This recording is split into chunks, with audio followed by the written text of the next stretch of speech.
ನಮಸ್ಕಾರ. ಡಿಸೆಂಬರ್ 26 ಅಂದ್ರೆ ಕ್ರಿಸ್ಮಸ್ ಹಬ್ಬದ ಮರುದಿನ ಜಗತ್ತಿನಾದ್ಯಂತ ಕ್ರೈಸ್ತ ಸಮುದಾಯ ಒಬ್ಬ ವಿಶೇಷ ವ್ಯಕ್ತಿಯನ್ನು ಸ್ಮರಿಸುತ್ತೆ. ಇತಿಹಾಸ ಇವರನ್ನ ಪ್ರೋಟೋ-ಮಾರ್ಟಿರ್ ಅಂತ ಕರೆಯುತ್ತೆ, ಅಂದ್ರೆ ಪ್ರಾಪ್ರಥಮ ರಕ್ತಸಾಕ್ಷಿ. ಆ ವ್ಯಕ್ತಿಯೇ ಸಂತ ಸ್ಟೇಫನ. ಹೌದು. ಇಂದಿನ ನಮ್ಮ ಚರ್ಚೆ ಸಂತ ಸ್ಟೇಫನರ ಬಗ್ಗೆ. ನಮ್ಮ ಮುಂದಿರುವ ಆಕರಗಳ ಆಧಾರದ ಮೇಲೆ ಅವರು ಯಾರು, ಆ ಕಾಲದ ಪರಿಸ್ಥಿತಿ ಹೇಗಿತ್ತು ಮತ್ತು ಒಬ್ಬ ವ್ಯಕ್ತಿಯ ಕಥೆ ಕ್ರೈಸ್ತ ಧರ್ಮದ ದಿಕ್ಕನ್ನೇ ಬದಲಾಯಿಸುವಷ್ಟು ಪ್ರಭಾವಶಾಲಿಯಾಗಿದ್ದು ಹೇಗೆ ಅಂತ ನೋಡೋಣ. ನಮ್ಮ ಚರ್ಚೆಗೆ ಮುಖ್ಯ ಆಧಾರ ಪ್ರೇಷಿತರ ಕಾರ್ಯಕಲಾಪಗಳು ಪುಸ್ತಕ. ಹೌದು. ಸಂತ ಸ್ಟೇಫನರ ಕಥೆ ಅಂದ್ರೆ ಕೇವಲ ಮೊದಲ ಹುತಾತ್ಮನ ಕಥೆಯಲ್ಲ, ಅದಕ್ಕಿಂತ ಬಹಳ ದೊಡ್ಡದು. ಇದು ಜೆರುಸಲೇಮಿನಲ್ಲಿದ್ದ ಆರಂಭಿಕ ಕ್ರೈಸ್ತ ಸಮುದಾಯದೊಳಗೆ ಒಂದು ಕಿಟಕಿಯನ್ನು ತೆರೆಯುತ್ತೆ. ಅದು ವೇಗವಾಗಿ ಬೆಳೆಯುತ್ತಿತ್ತು. ಹೌದು, ಆಂತರಿಕ ಸಂಘರ್ಷಗಳನ್ನು ಕೂಡ ಎದುರಿಸ್ತಿತ್ತು ಅಲ್ವಾ? ಖಂಡಿತ. ಆಂತರಿಕ ಸಂಘರ್ಷಗಳು ಮತ್ತು ಒಂದು ದೊಡ್ಡ ದೇವತಾಶಾಸ್ತ್ರೀಯ ಬದಲಾವಣೆಯ ಹೊಸ್ತಿಲಲ್ಲಿದ್ದ ಒಂದು ರೋಚಕ ಕಾಲಘಟ್ಟ ಅದು. ಸರಿ, ಹಾಗಾದ್ರೆ ಮೊದಲು ಅಂದಿನ ಸನ್ನಿವೇಶ ಹೇಗಿತ್ತು ಅಂತ ಶುರು ಮಾಡೋಣ. ಯೇಸುವಿನ ನಂತರ ಜೆರುಸಲೇಮಿನಲ್ಲಿ ಈ ಹೊಸ ನಂಬಿಕೆ ಬಹಳ ವೇಗವಾಗಿ ಹರಡುತ್ತಿತ್ತು. ಒಂದು ಆಕರದ ಪ್ರಕಾರ ಮೊದಲ ವರ್ಷದಲ್ಲೇ 5,000ಕ್ಕೂ ಹೆಚ್ಚು ಜನ ಸೇರಿದ್ರು ಅಂತಿದೆ. 5,000? ಹೌದು. ಇವರೆಲ್ಲ ತಮ್ಮ ಆಸ್ತಿಪಾಸ್ತಿಗಳನ್ನೆಲ್ಲ ಒಟ್ಟುಗೂಡಿಸಿ ಸಮಾನವಾಗಿ ಹಂಚಿಕೊಂಡು ಒಂದು ದೊಡ್ಡ ಕುಟುಂಬದ ಹಾಗೆ ಬದುಕ್ತಿದ್ರು. ಖಂಡಿತ. ಆದ್ರೆ ಈ ವೇಗದ ಬೆಳವಣಿಗೆ ತನ್ನದೇ ಆದ ಸವಾಲುಗಳನ್ನ ತಂದಿತ್ತು. ಹೊರಗಿನಿಂದ ನೋಡಲು ಎಲ್ಲರೂ ಒಂದೇ ಅನಿಸಿದ್ರೂ ಆ ಸಮುದಾಯದ ಒಳಗೆ 2 ಪ್ರಮುಖ ಗುಂಪುಗಳಿದ್ವು.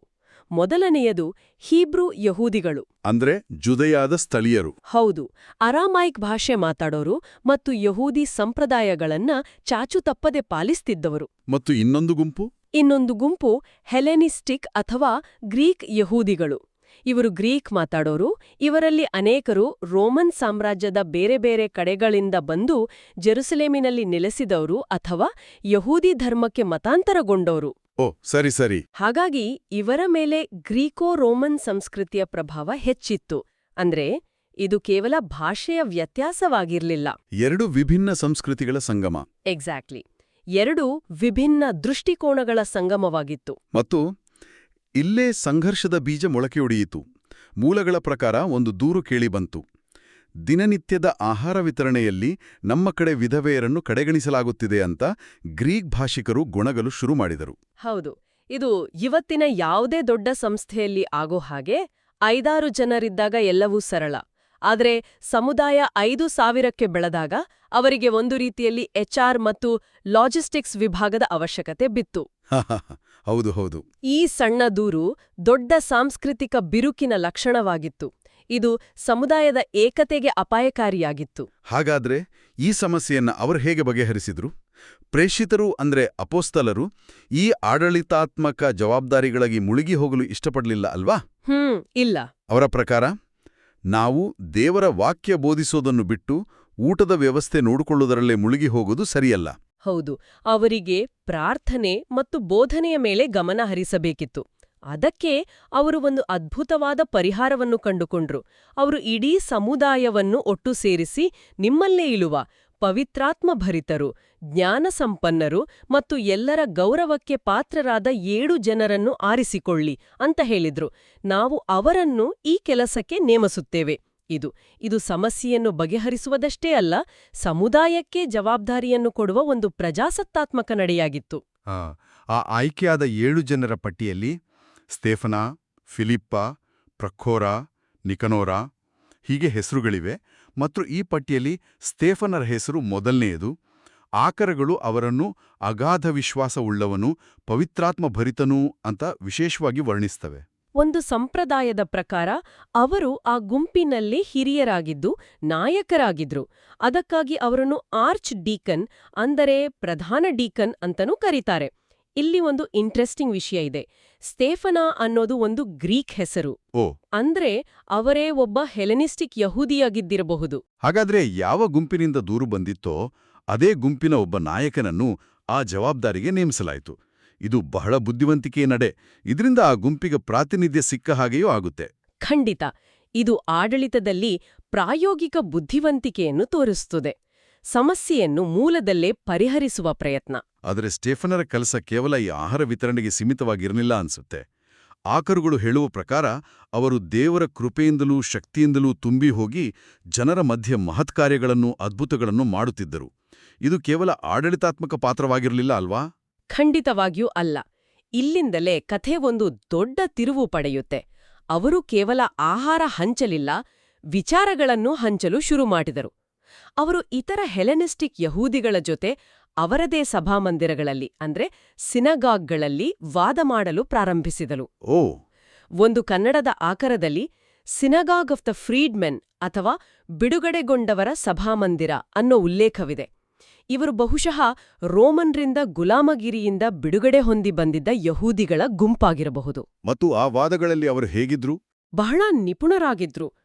ಅವರು ಮಾತನಾಡುತ್ತಿದ್ದ ಜ್ಞಾನ ಮತ್ತು ಆತ್ಮಶಕ್ತಿಗೆ ಯಾರೂ ಎದುರು ನಿಲ್ಲಲಾಗಲಿಲ್ಲ ಅಂತ ಪ್ರೇಷಿತರ ಕಾರ್ಯಕಲಾಪಗಳು ಸ್ಪಷ್ಟವಾಗಿ ಹೇಳುತ್ತೆ. ಅವರ ಸಂದೇಶ ಆ ಕಾಲಕ್ಕೆ ಬಹಳ ಕ್ರಾಂತಿಕಾರಿಯಾಗಿತ್ತು. ಅವರ ಬೋಧನೆಯ ಸಾರಾಂಶ ಏನಂದ್ರೆ, ಯೇಸು ಬಂದದ್ದು ಕೇವಲ ಯಹೂದಿ ಜನಾಂಗಕ್ಕಾಗಿ ಅಲ್ಲ, ಇಡೀ ಮನುಕುಲಕ್ಕಾಗಿ. ಮತ್ತು ಕ್ರೈಸ್ತ ಧರ್ಮ ಯಹೂದಿ ಧರ್ಮದ ಒಂದು ಶಾಖೆ ಅಲ್ಲ, ಅದೊಂದು ಹೊಸ ಮತ್ತು ಸ್ವತಂತ್ರ ಮಾರ್ಗ ಅಂತ ಅವರು ಬೋಧಿಸ್ತಿದ್ರು. ಅಷ್ಟೇ ಅಲ್ಲ, ಯೇಸುವನ್ನು ತಿರಸ್ಕರಿಸಿದ ಯಹೂದಿ ಮುಖಂಡರನ್ನು ಕಠಿಣ ಹೃದಯದವರು ಅಂತ ನೇರವಾಗಿ ಖಂಡಿಸ್ತಿದ್ರು. ಒಂದು ನಿಮಿಷ, ಅವರ ಮಾತುಗಳು ಸ್ವಲ್ಪ ಮಟ್ಟಿಗೆ ಪ್ರಚೋದನಾಕಾರಿಯಾಗಿರ್ಲಿಲ್ವೇ?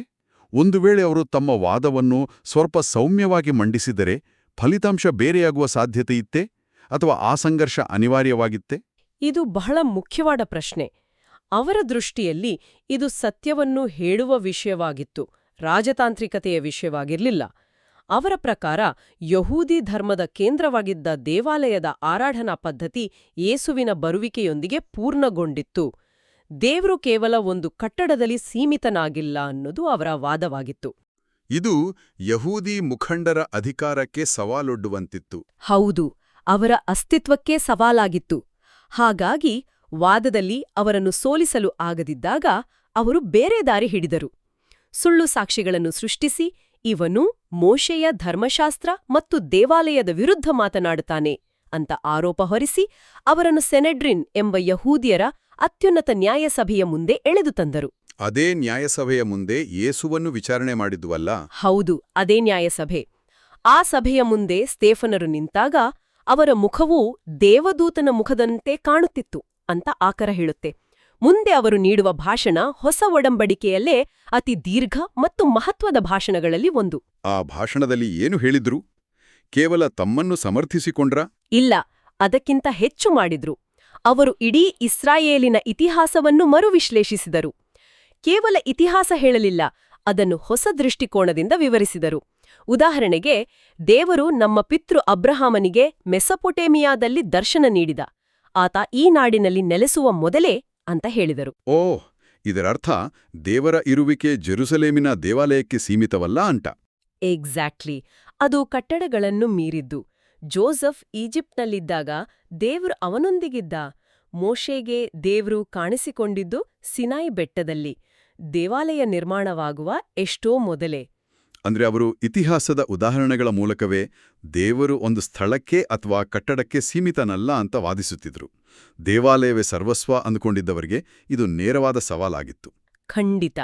ಕೊನೆಗೆ ಅವರು ಮಹೋನ್ನತನು ಮನುಷ್ಯರು ಕೈಯಿಂದ ಕಟ್ಟಿದ ಮನೆಗಳಲ್ಲಿ ವಾಸಿಸುವುದಿಲ್ಲ ಅಂತ ಸ್ಪಷ್ಟವಾಗಿ ಹೇಳಿ ಅವರ ನಂಬಿಕೆಯ ಅಡಿಪಾಯವನ್ನೇ ಅಲುಗಾಡಿಸಿದ್ರು. ತಮ್ಮ ಭಾಷಣದ ಕೊನೆಯಲ್ಲಿ ಅವರ ಸಭೆಯಲ್ಲಿದ್ದವರನ್ನು ನೇರವಾಗಿ ಎದುರಿಸಿದ್ರು. ನೀವು ಪವಿತ್ರಾತ್ಮನನ್ನು ಯಾವಾಗಲೂ ವಿರೋಧಿಸುತ್ತೀರಿ, ನೀವು ನಿಮ್ಮ ಪೂರ್ವಜರಂತೆಯೇ ಇದ್ದೀರಿ ಅಂತ ಖಂಡಿಸಿದ್ರು. ಆ ಮಾತುಗಳನ್ನು ಕೇಳಿ ಅಲ್ಲಿನ ವಾತಾವರಣ ಹೇಗಿತ್ತು? ಅದುವೇ ಎಲ್ಲದಕ್ಕೂ ಕಾರಣವಾಯಿತು.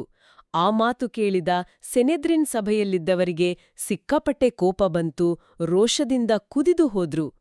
ಆಗ ಸ್ತೇಫನರು ಪವಿತ್ರಾತ್ಮ ಭರಿತರಾಗಿ ಆಕಾಶದ ಕಡೆಗೆ ನೋಡಿ, ಇಗೋ ಸ್ವರ್ಗವು ತೆರೆದಿರುವುದನ್ನು ಮತ್ತು ದೇವರ ಬಲಗಡೆಯಲ್ಲಿ ಮನುಷ್ಯಕುಮಾರನು ನಿಂತಿರುವುದನ್ನು ಕಾಣುತ್ತಿದ್ದೇನೆ ಎಂದ್ರು. ಮನುಷ್ಯಕುಮಾರ ಅಂದ್ರೆ ಯೇಸುವನ್ನು ಸೂಚಿಸುವ ಪದ. ಇದು ಯೇಸುವನ್ನು ದೇವರಿಗೆ ಸಮಾನ ಅಂದಾಗೆ ಆಯಿತು. ಹೌದು, ಅವರಿಗೆ ಇದು ಅಂತಿಮ ಧರ್ಮನಿಂದನೆಯಾಗಿ ಕಂಡಿತು. ಆಗ ಅವರು ಕಾನೂನು ಪ್ರಕಾರ ಶಿಕ್ಷೆ ವಿಧಿಸಿದ್ರಾ? ಇಲ್ಲ. ರೋಮನ್ ಆಳ್ವಿಕೆಯಲ್ಲಿದ್ದ ಅವರಿಗೆ ಮರಣದಂಡನೆ ವಿಧಿಸುವ ಅಧಿಕಾರವಿರಲಿಲ್ಲ. ಆದ್ರೆ ಅಲ್ಲಿದ್ದ ಜನರೇ ಕೋಪದಲ್ಲಿ ಕಾನೂನನ್ನು ಕೈಗೆತ್ತಿಕೊಂಡ್ರು. ಸ್ಟೇಫನರನ್ನು ನಗರದ ಹೊರಗೆ ಎಳೆದುಕೊಂಡು ಹೋಗಿ ಕಲ್ಲೆಸೆದು ಕೊಲ್ಲಲು ಶುರು ಮಾಡಿದ್ರು. ಕನ್ನಡದ ಒಂದು ಆಕರದಲ್ಲಿ ಅವರನ್ನು ಬೆಟ್ಟದ ತುದಿಯಿಂದ ಕೆಳಗೆ ತಳ್ಳಿ ನಂತರ ಇಬ್ಬರು ಎತ್ತಬಹುದಾಷ್ಟು ದೊಡ್ಡ ಕಲ್ಲನ್ನು ಅವರ ಮೇಲೆ ಹಾಕಿ ಕೊಲ್ಲಲಾಯಿತು ಅಂತಾನೂ ಹೇಳಲಾಗಿದೆ. ಅವರ ಕೊನೆಯ ಕ್ಷಣಗಳು ಯೇಸುವಿನ ಶಿಲುಬೆಯ ಘಟನೆಯನ್ನು ನೆನಪಿಸುತ್ತವೆ ಅಂತ ಆಕರಗಳಲ್ಲಿ ಹೇಳಲಾಗಿದೆಯಲ್ವೇ? ಹೌದು, ಆ ಹೋಲಿಕೆಗಳು ಬಹಳ ಸ್ಪಷ್ಟವಾಗಿವೆ ಮತ್ತು ಉದ್ದೇಶಪೂರ್ವಕವಾಗಿವೆ. ಮೊದಲನೇದಾಗಿ, ಕಲ್ಲೆಸೆಯುತ್ತಿರುವಾಗ ಸ್ಟೇಫನರು ಕರ್ತನಾದ ಯೇಸುವೆ, ನನ್ನ ಆತ್ಮವನ್ನು ಸ್ವೀಕರಿಸು ಅಂತ ಪ್ರಾರ್ಥಿಸಿದ್ರು.